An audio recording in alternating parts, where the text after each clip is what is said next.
Hong Kong businesses are still operating below pre-pandemic capacity, indicating a prolonged and uncertain recovery towards the new economy. In this post-pandemic landscape, what should HR practitioners do to develop effective tactics to find talent? In this CHRO Forum, we are honored to have 4 experts share their views on the strategies for discovering talents for our metropolis. Our first speaker is Mr. Steve Parks, Senior Partner at Page Executive Hong Kong of Michael Page. Mr. Parks has been working for PageGroup, one of the largest direct hire staffing firms globally, for 15 years. He has 18 years of executive search experience and has successfully led searches across Asia for both domestic and multinational clients. So I wanted to start with a bit of a macro level overview and kind of to give you guys a tone that in some respects, Hong Kong is not alone. There are talent challenges all across the Asia-Pacific region. I can't be on a regional nor a global call where we're not talking about the talent short market, how we're working with clients and customers to maintain, to attract new talent. This particular slide is relevant to what we call leadership talent. People who are at the C-suite or C-suite -1, your directors, your GMs, your managing directors from across the region. And no matter where you look across Asia Pacific, you see through this data that there's a significant amount of movement that is both taking place and will continue to take place.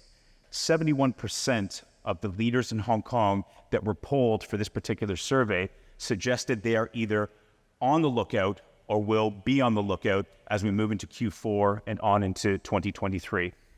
Sometimes we like to stereotype as to where the movement's taking place. And I think the next set of detail really depicts that for us well. Again, I didn't have the details on the geographical play per se, but when it talks about levels of seniority, we oftentimes think that it's the most senior leaders that are the most stable, the ones who will be around the longest, the ones who are not going to make a move. And we almost take a generational approach where we say, hey, it's got to be those younger guys. They're flippant. They don't think things through. They swipe left, they swipe right. But that's not the case right now. The people that we have contacted, and to put this into context, the entire survey was 20,000 people. Of the 20,000, over 3,000 are what we deem to be senior leaders. So that's a lot of data to be able to collect to come up with some of these anecdotals that we've done, again, but fact-based with the information that we're providing. So don't blame the younger generation. We're all kind of part of this journey together.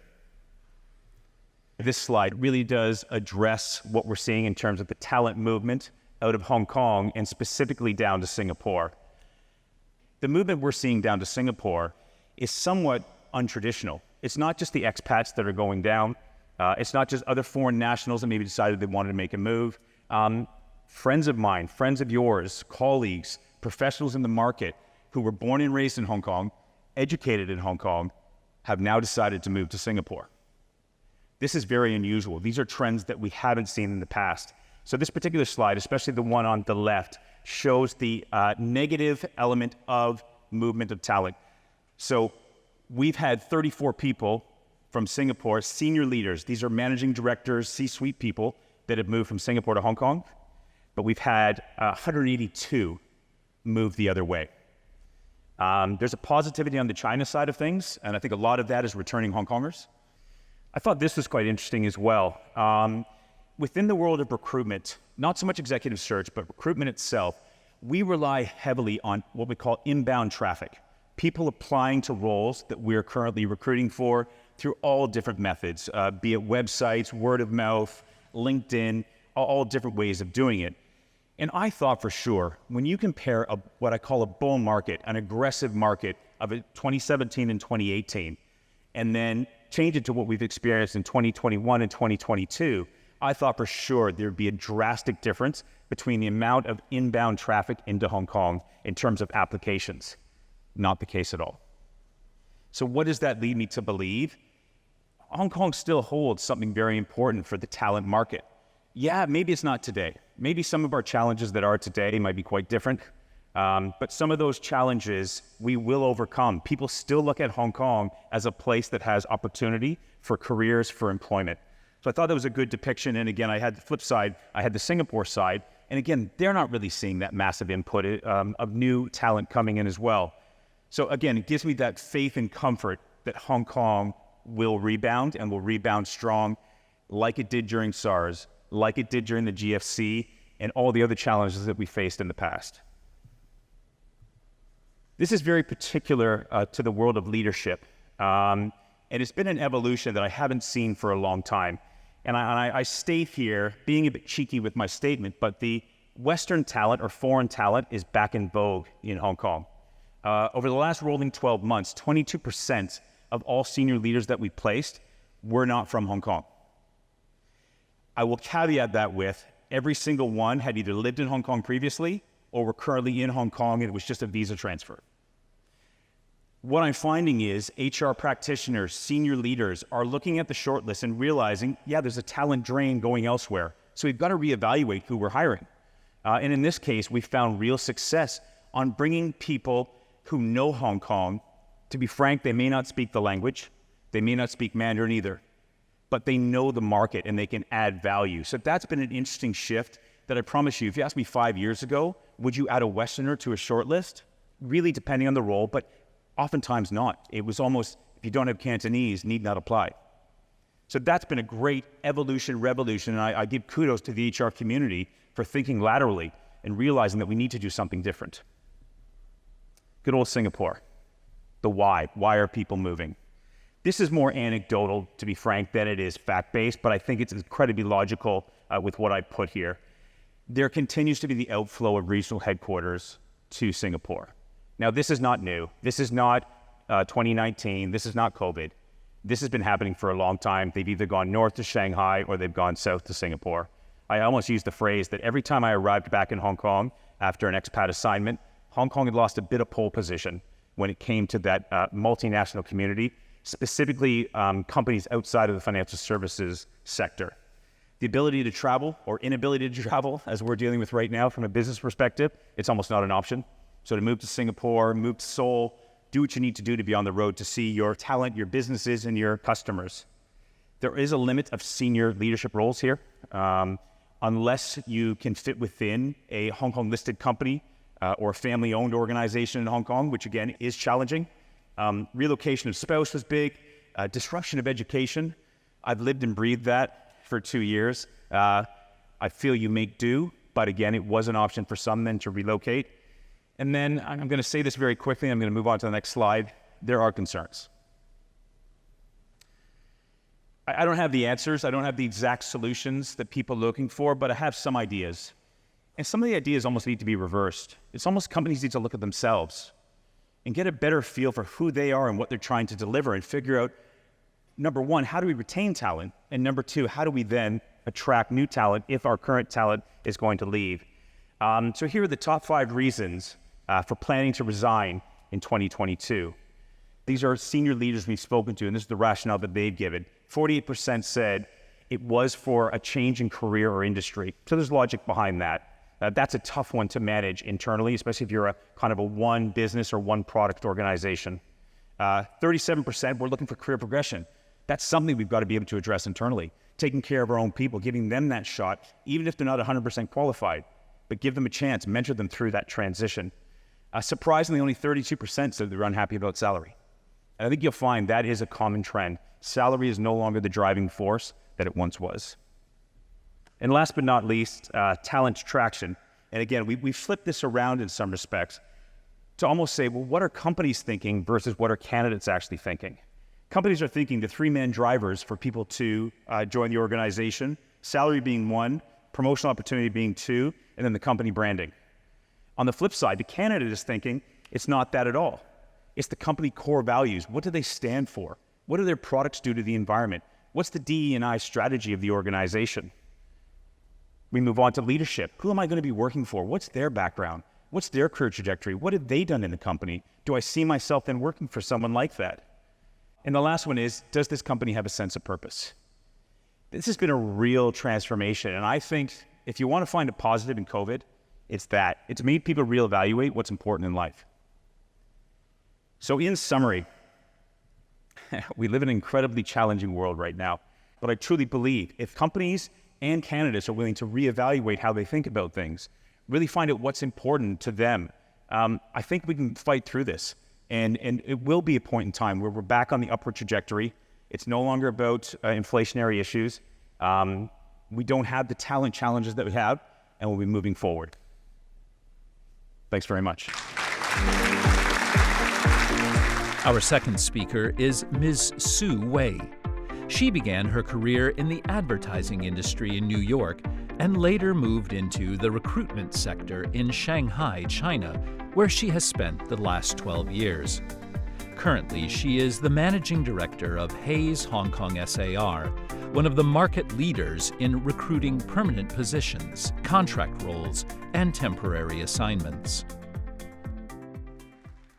Really thankful to be here today, and I do hope to be able to share my views on Hong Kong as a market. So what I'll share today is this is our annual, what we call salary guide for Hayes. It's our 15th edition for Asia. What it does is it collects information from our candidates and our clients, employers and employees, and it gives us sentiments about both compensations and salary ranges, what is the market average for a certain sector for a certain job type, as well as it gives us expectations, really, predictions of the forward year, what is going to happen in terms of what types of jobs, what types of skills are actually in demand, and what industry is the hottest and expanding. So this is obviously late 2022, but a lot of these facts I do think still holds true. I will give, again, more of our results for 2022, but also a bit of my views on the 23 outlook.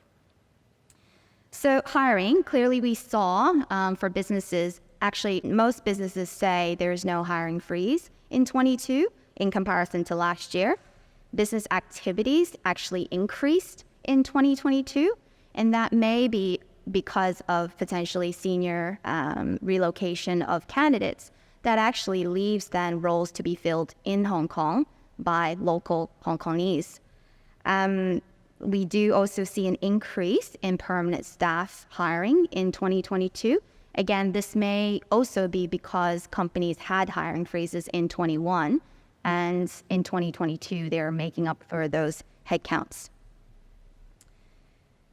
Salary. So it is a big part of why people stay or leave companies. For employers, what we see is that this is about salary increases that they expect to give for employees staying with their company, not about jumping ship. So what we saw across Asia is that mainland China and Malaysia, actually most employers expect to give a 3 to 6% increment. Hong Kong, Singapore, and Japan, less than 3%. So you can kind of see the difference in employer wish to provide salary increases. Our candidates say that top reasons for leaving jobs, yes, money is part of it, but also similar to the other study, it's about seeking new challenges. Benefits are also important too.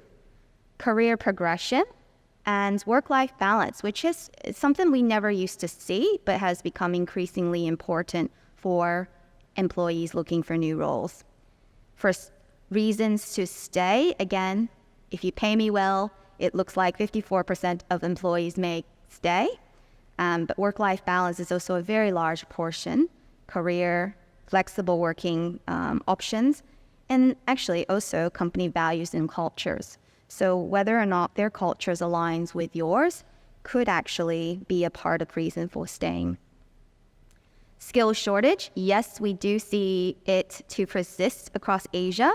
That said, the employer confidence in being able to hire across Asia was actually 60%, which is not bad in comparison. We do have similar reports in the US market as well as Europe and in a number of offices where we operate. So this is actually a very average number and quite consistent. So Hong Kong, this is where I'm going to zero in a bit about Hong Kong, the job market, and our salaries and industries that are doing well or not. So as you can see, we talked about business activities, no hiring freezes and increases in permanent staff. Again, this is all an increase from 2021. We have seen a bit of a slowdown now that we're at end of the year, but this is also seasonal in that most candidates don't actually tend to leave end of the year because they're afraid of losing their bonuses for next year. Active job seekers. Surprisingly, while we're talking about the Great Resignation, we say that only 30% of people are actively searching. But it is a weird Asia phenomenon where 49% of the people say, I'm not actively looking. But if opportunities come knocking, I'm not going to go say, no, I will give it a try. So 79% of people are looking. So again, why people change jobs? We've already listed them out, but those are things that as HRs and line managers, we really need to look into. Again, the real change that we saw in 21 to 22 was that actually salary continued to trend up in Hong Kong. Maybe because, again, if candidates are jumping to another company, their expectations of salary increases are much higher. The key thing I wanted to point out on this one is that what employers want to give versus what employees want to have, there's a major gap differences. Most employees want more than 6%. Most employers want to provide less than 3%. Hong Kong, again, it aligns a bit with Asia, actually. The confidence level of being able to hire talent. Again, that was at the back end of 21 and at the early end of 22. And I do agree there, and we can all feel it. Employers do feel that it's increasingly more difficult to find skill sets that they need locally. We have also identified what types of skills. So 3 top skills in demand by employers. They're talking about analytical skills, technical skills, presentation skills, but also communication skills, problem-solving skills, and teamwork. So with all the skill shortages, what we are seeing is that actually in Hong Kong, not a lot of professionals after entering the workforce, not a great many are actually developing their skill sets. So something to encourage employees to continue upskilling even while you're in a job. And lastly, we asked work-life balance. Surprisingly, it was said to be okay. So it's good, very good in Hong Kong. So I don't know whether it was, again, a number of employees being able to work from home or whatnot, but that was the sentiment we did receive. So about industries, again, we cover a number of industries, but I just wanted to pull out a few key to Hong Kong. So banking financial service, clearly we are a banking financial service hub, and what we are seeing is actually, again, jobs are actually picking vacancies in this area is actually quite high, especially in roles that are more front office, like commercial bankers, relationship managers, sales, and etc. Data and business intelligence skills is a huge one, especially with Hong Kong going through all sorts of digital transformations. Technology, huge area of demand as both a sector but also as a function. These are roles that we see to be in huge demand and candidates that are able to command higher than that typical 30+% when they look for a role. So we're looking at roles such as quant engineers, UI UX, product managers, and etc. Talent shortage is felt for any companies in this area. Life sciences, we're talking about pharmaceuticals, medical device, biotech. It's very competitive in terms of candidates, not just in R&D sectors, but pharmaceuticals, medical affairs roles. And again, digital talent that will be in every single industry, including traditional ones like life sciences. Funny enough, candidates within the life science industry says they prioritize flexibility and career development over salary. So employers, if you're in that industry, I suggest you look at those policies to see if you can't offer the money, is there something else you can offer to attract or retain your talents? 23, I'm not going to go through all of it, but this is what we are expecting to see in terms of candidate job market and trends. So mobility and flexibility, top candidate priority list. People want to work for a company that offer those options. We had a webinar just recently about compressed work week, 4-day work week, but also work anywhere from the world. Those are things that will continue, and I think that will be a post-COVID norm. Gen Zs, they're going out into the market. What are they looking for? Yes, of course, money will remain there, but also values. So whether or not Gen Zs see a meaningful purpose by the company will be a key indicator of whether or not they want to join you. Banking and financial services, they're talking about actively hiring for diversity.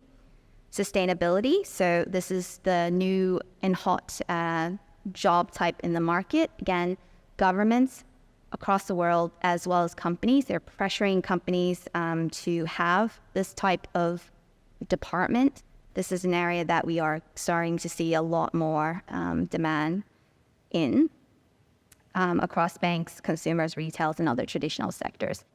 And again, digitalization, talk of town. Reg tech, this is an area that banks are investing in. It's basically tech tools that are related to monitoring operations and monitoring compliance. Wealth management, I still put that there. We thought going into 2022 that this is an area that would boom because of what's happening with the economy in mainland. We're starting to see this sort of on hold and cooling down. Supply chain, everyone's heard about the supply chain issues. This is an area where companies are investing heavily in supply chain talents, especially those that have very strong data and system skills. And this is across all sectors. Human resources, again, roles that are focused more on change management is in high demand. And then lastly, contracting. So this is becoming an area of high demand by companies, especially when there's headcount pressure going into the new year, and we do see a demand in that. So for those that can't or don't want to have a full-time job, we do suggest candidates to also look at contracting roles, because if you do the role well, a number of them actually do convert into permanent roles in the future. I'm going to end with some recommendations for employers. One is to redesign your compensation packages, because clearly there's a salary gap. Invest in technology to be competitive. Skills gap, yes, hire and attract, but at the same time, you also need to develop your own people, not only just to retain them, but they will have the talent that you may not be able to get externally.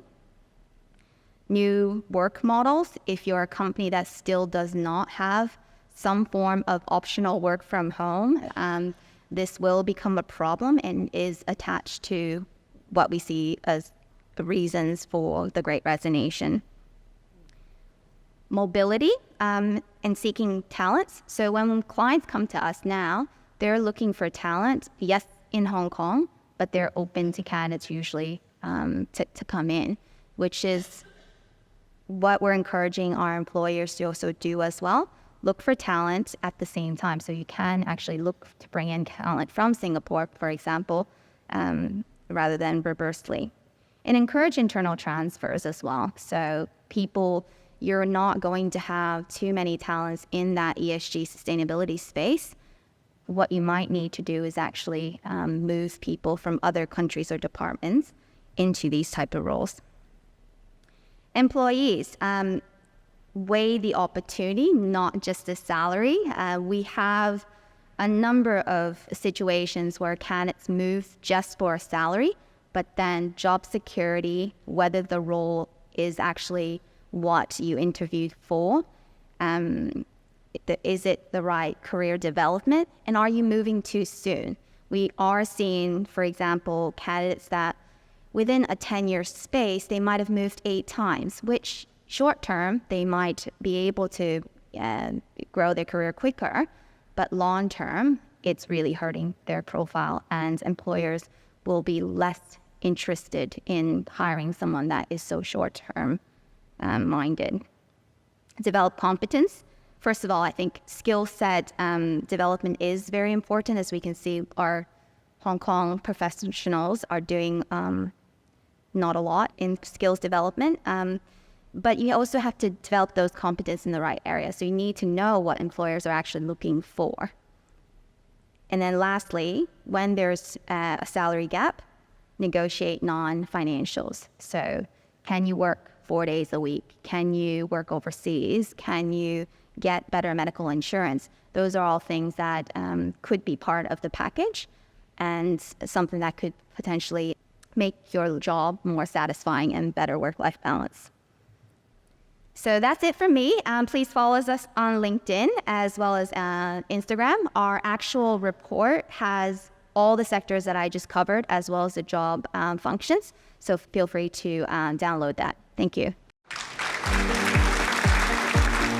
Our third speaker is Ms. Titania Wu, Executive Director at Hong Kong Management Association. The Hong Kong Management Association was established in 1960 and aims to advance management excellence in the region.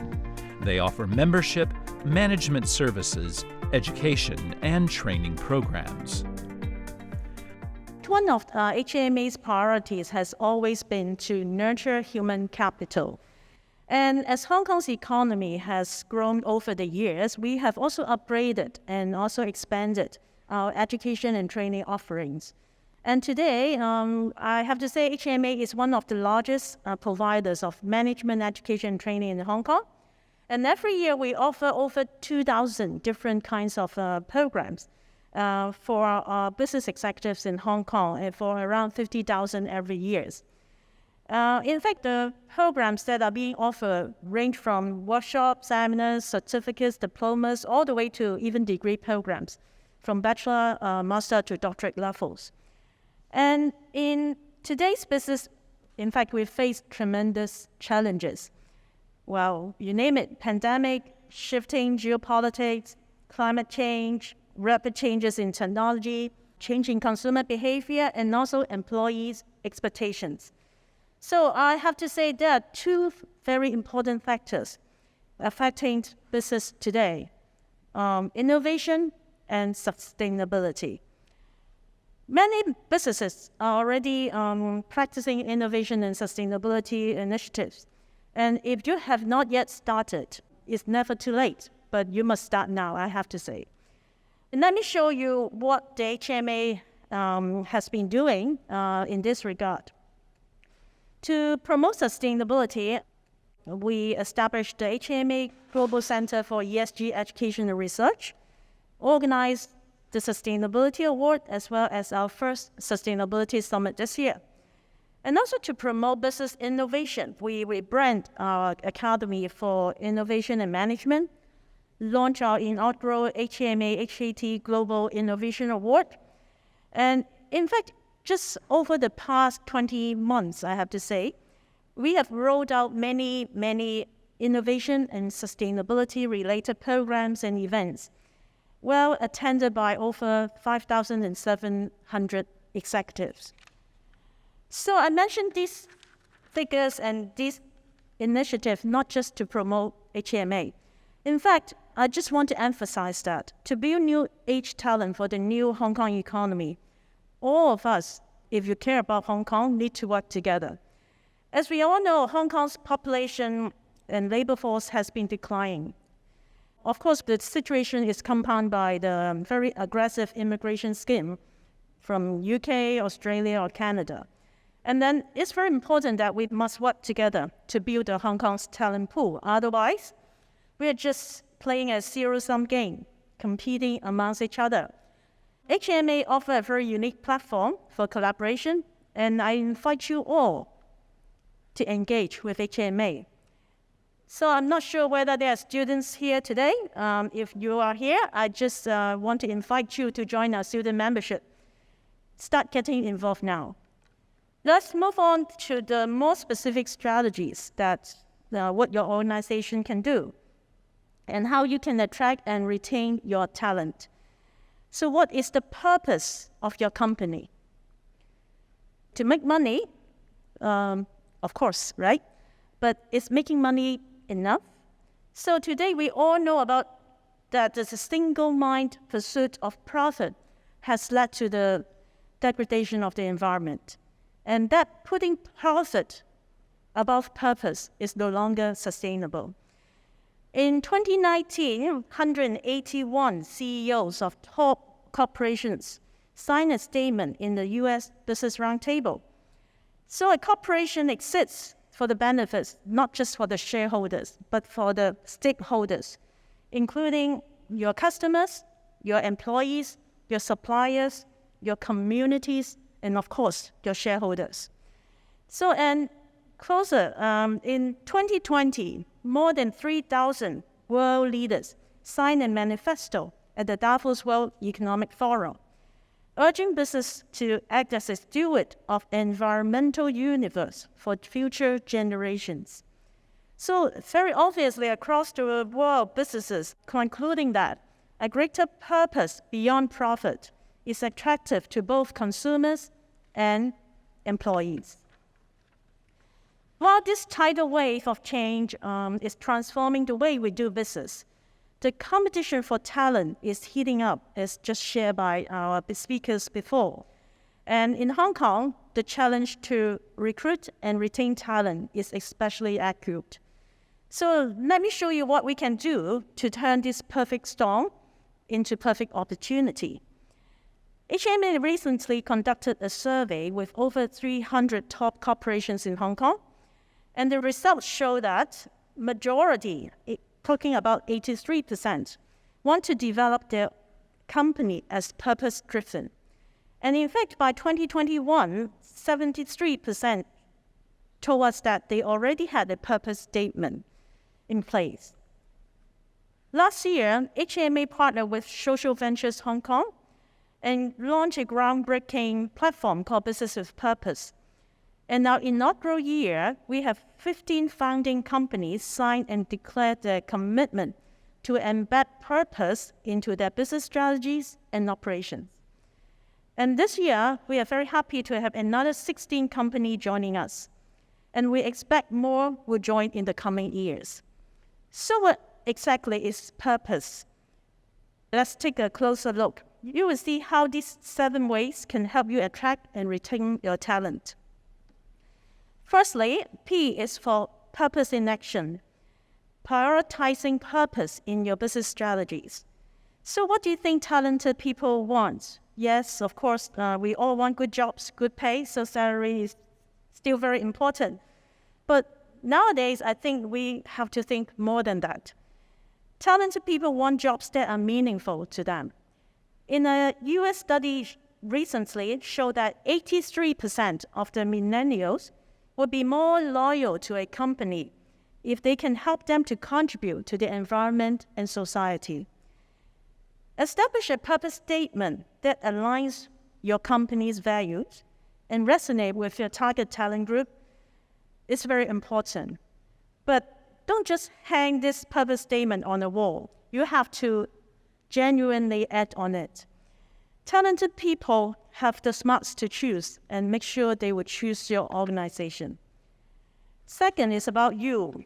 You is universal employee development. Creating a culture of well-being is very important.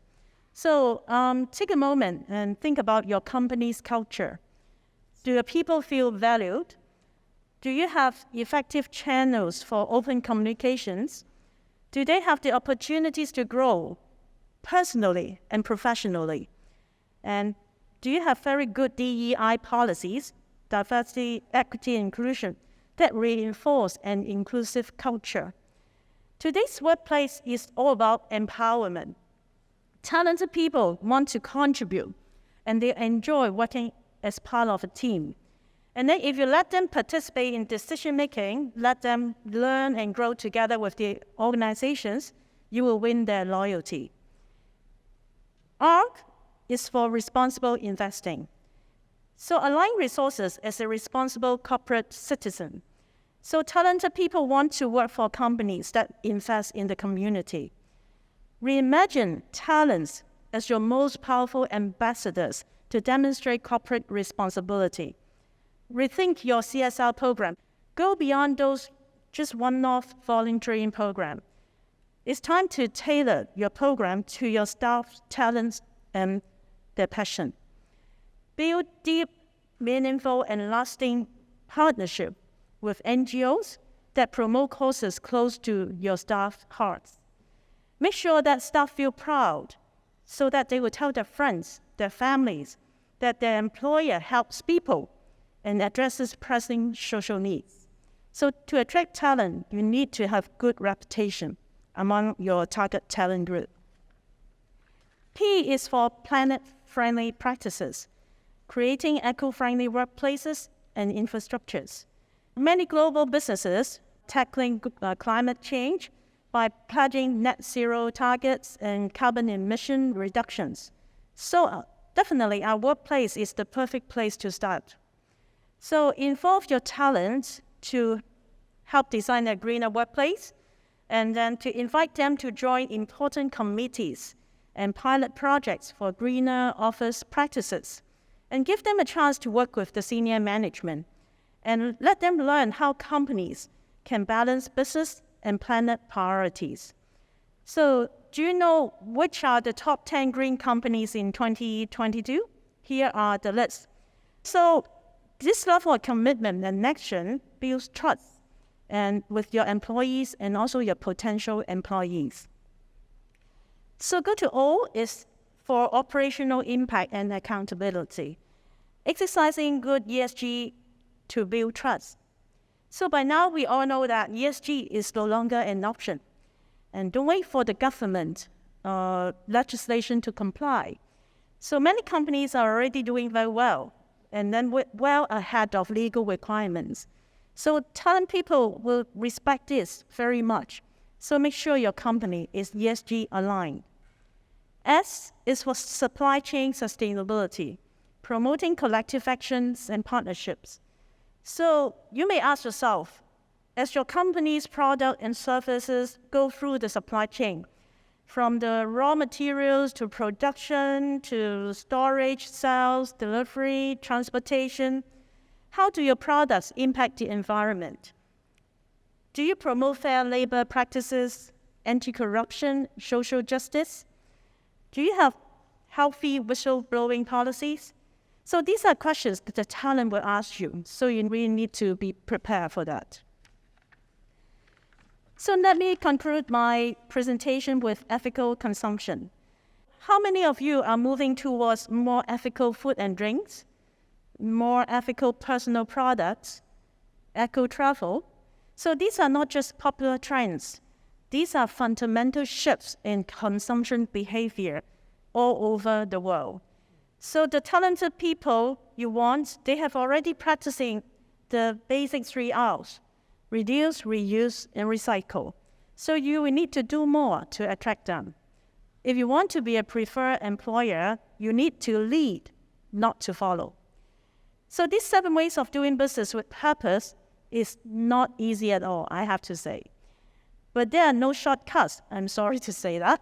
But if you do them well, you will gain the respect, trust, and loyalty of the talent that you want. So otherwise, companies that commit to purpose will outcompete you.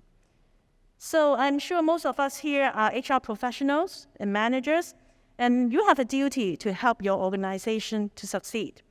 So use all your power and influence to make innovation and sustainability a top priority of your company.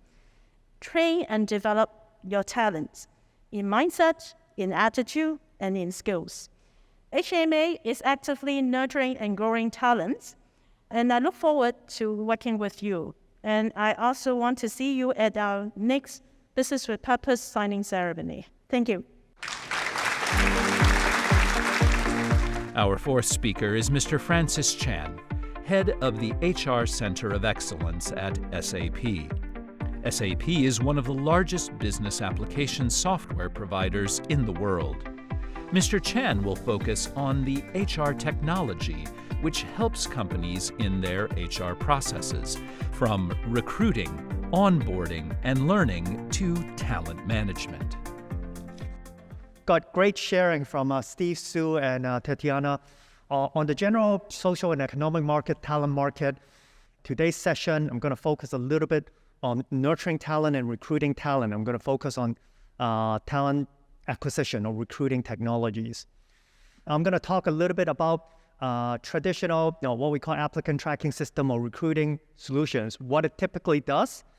And then I'm going to talk about what are some of the newer age technologies that's not been widely adopted that we're seeing deliver significant value for organizations. So this is what a typical recruiting management or applicant tracking system helps organizations do. From managing the requisition, you get your job opening approved, to recruiters posting a job in places like JobsDB or LinkedIn, and then a candidate sees the job, applies, and then the HR team or hiring manager screens and picks some of these candidates for screening and selection, talks to them. And then there's offer approval, offer acceptance, and then when the verbal offer is committed or agreed on, then we move into initiating the onboarding process and try to bring the candidate on board. So this a sequence of HR processes fairly well taken care of in many recruiting or applicant tracking systems in the market. What I've seen, some newer technologies that help add value to this process, I'm going to go through a couple. Number one is around chatbot. And I've seen very effective use of chatbots, particularly in the early part of the recruiting process, from attracting applicants, getting them to be excited, and then to receiving the application, getting their answers to screening questions. So that's an area that I've seen quite a bit of adoption and value delivery. Number two is around video interview assessment.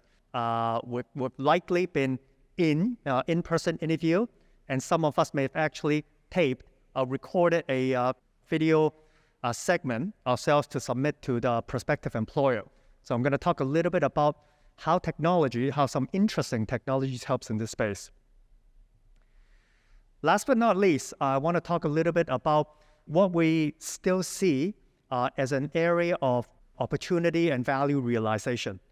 So this recruiting process, in case you were wondering, the orange boxes are company internal. People who work in the HR department or in the businesses, that's stuff that they manage, that they're really involved in. The candidate experience, the feedback from them is not something that's actively sought out and actively used by most corporations. The exceptions are probably folks in the executive search space where you really do spend a lot of time with candidates. So you guys do a good job, and we're trying to get a bit of learning from you guys and apply it in a corporate environment. So first, around chatbot, why I think it's interesting.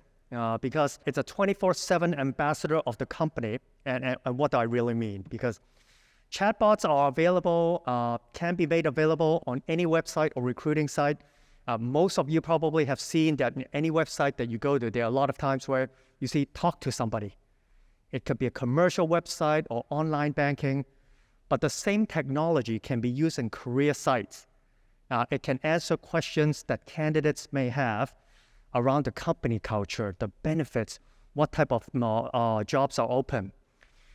And this is really helpful in recruiting purposes. How many of you try to apply for a job during office hours when you were working? Nobody, right? Nobody applies for a job during office hours, so you can't really call your prospective employers and ask them during their office hours. We do it after work and during the weekends, discreetly. So there's nobody for you to call, and that's where chatbots are great. Now, talk to them anytime, get the information.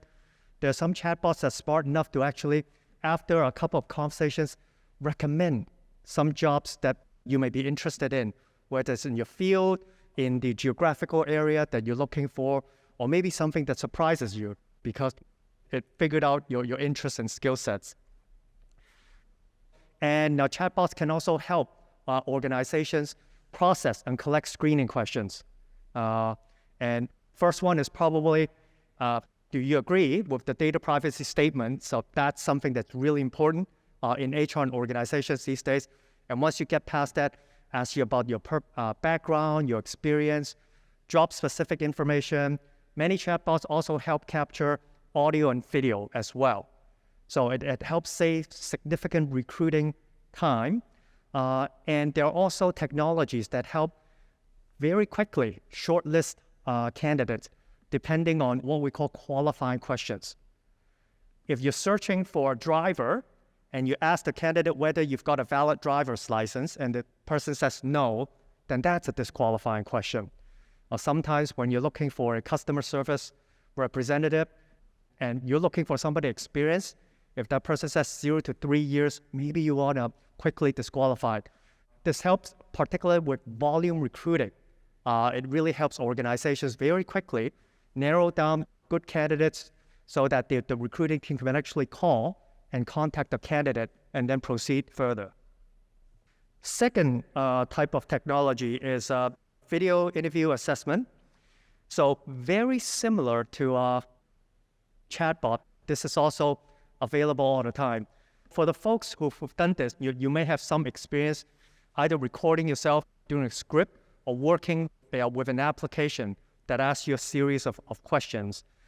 This also helps organizations save administration time trying to organize a time frame for the interviewer or a candidate to come in and meet and talk about different subjects, where if you can automate it, you leave it to the candidate's own schedule to actually find a place that they're comfortable, that they're prepared, and then record and present their best self. What's more is that there are also very interesting technologies, AI, machine learning, where there are also video interview assessment providers that can provide you with scores from the responses of candidates that can tell you whether this person has good leadership capabilities, whether this candidate has the potential to develop people, what their personal strive for motivation and achievement is, empathy, communications. So great capabilities leveraging artificial intelligence. I once was involved in recruiting management trainees for a former employer. I remember the days where short period of window, we had to review hundreds of high quality candidates. They're all great, put together great videos, but it's really hard to review a lot of interviews, so it's great to have a tool. But most importantly is that most of us have bias.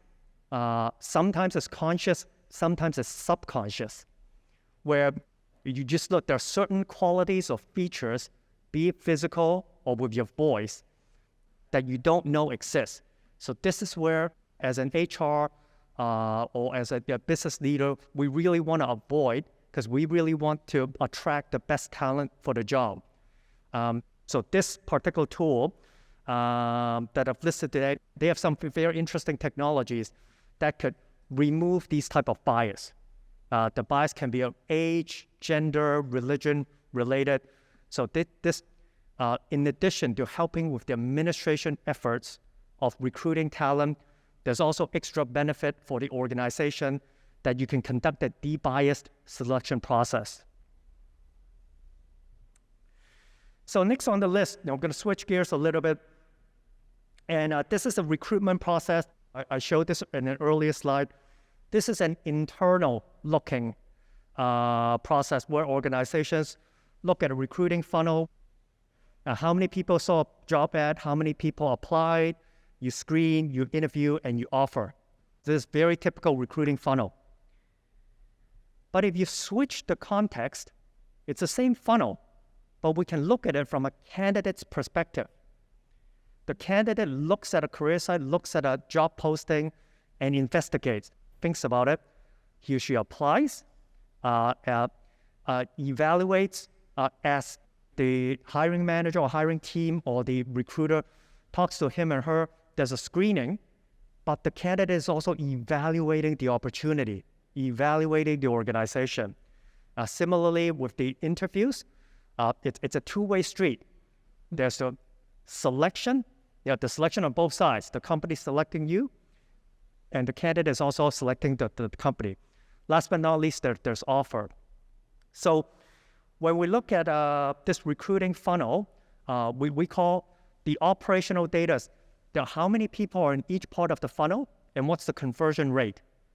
How do you get really good conversion from one step to another?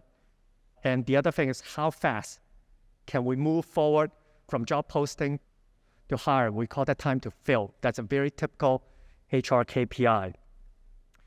And so having the numbers, it's interesting. It sort of tells you what you should be thinking about, but it provides very limited data as to exactly what you should do.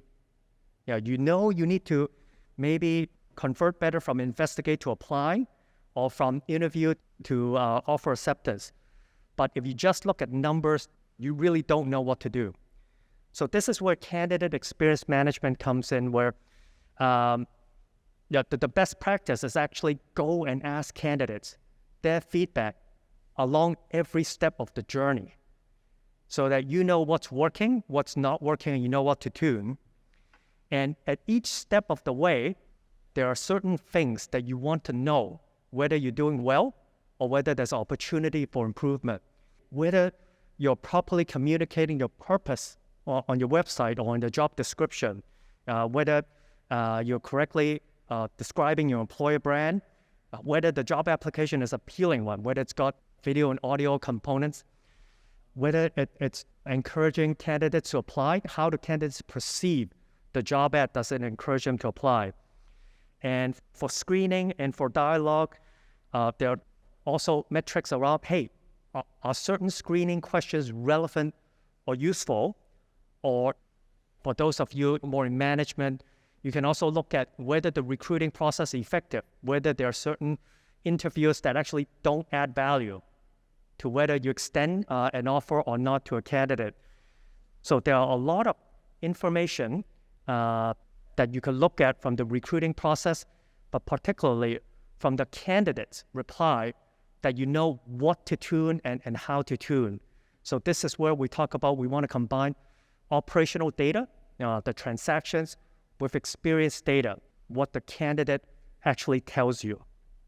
So I want to say that all of these has been around for a very long time, nothing new to these concepts.